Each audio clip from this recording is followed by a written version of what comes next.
A piece I recently published on LinkedIn. Self-esteem drives adverse human behavior. The state of polarization in our society is painful. We are angry and opposed based on politics, on perception of sexual identities. We fight over the procedures and process for global infections from COVID-19. There's history to indicate most of our polarization isn't unique for each individual. Social media communication agitates and entices factions to harbor with like-minded groups. Collective thought within those groups fabricates the profile of the other. Several foundational studies exist exploring social categorization and intergroup behavior. Billing and Toffel did work in 1973 in the formation of groups and immediate discrimination against another random category. Discrimination is greater from a group dynamic than from the individual.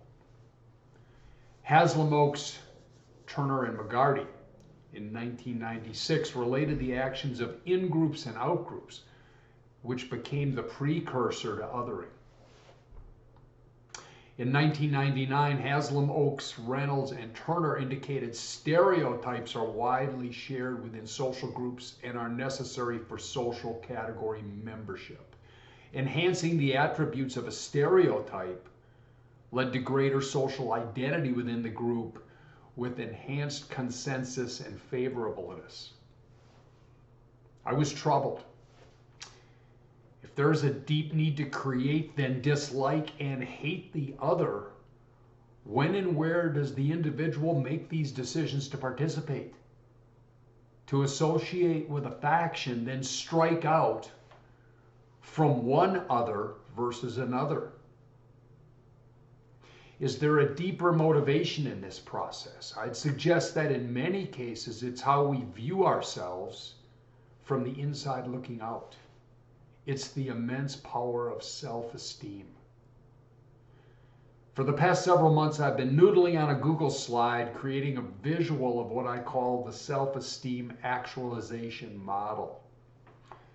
It's a draft, it's a work in progress. In the model, there's a sweet spot in the middle where self-esteem is healthy and balanced.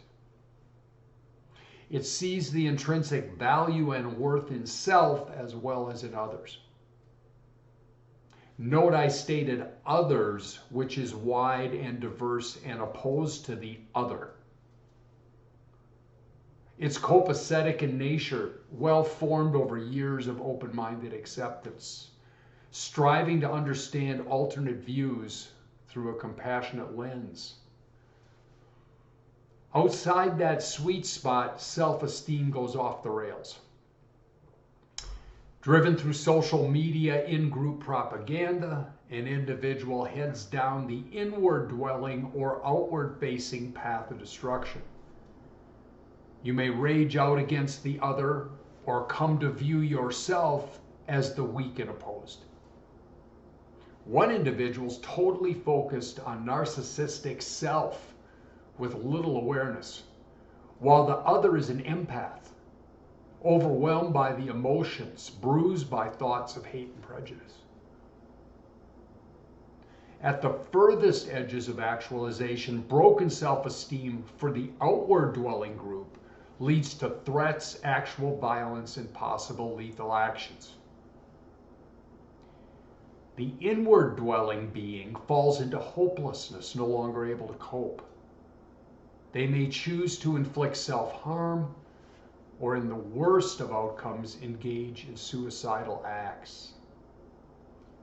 There are potential remedies. Deconstructing stereotypes is essential, as is revising mental schemas that organize our thoughts and alleviate cognitive dissonance.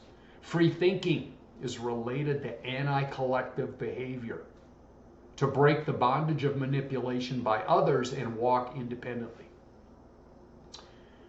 This is a scary prospect. It takes courage and conviction, but it's also the path to healing the deep divide we now experience. Gertz, writing in 2001, is a symbolic anthropologist who defined the aesthetic imagination. We are to expand our abilities to sense and appreciate others. Instead of othering, Gertz suggests we become otherwise by familiarizing and appreciating different sensibilities. Gertz references the quote by Dalai Lama, "Compassion is the radicalism of our times." I plan to test my model through future research. For now, let's view the world through our own lens and aspire to the healthy self-esteem necessary to bring our population into a new era of understanding and love. Thank you.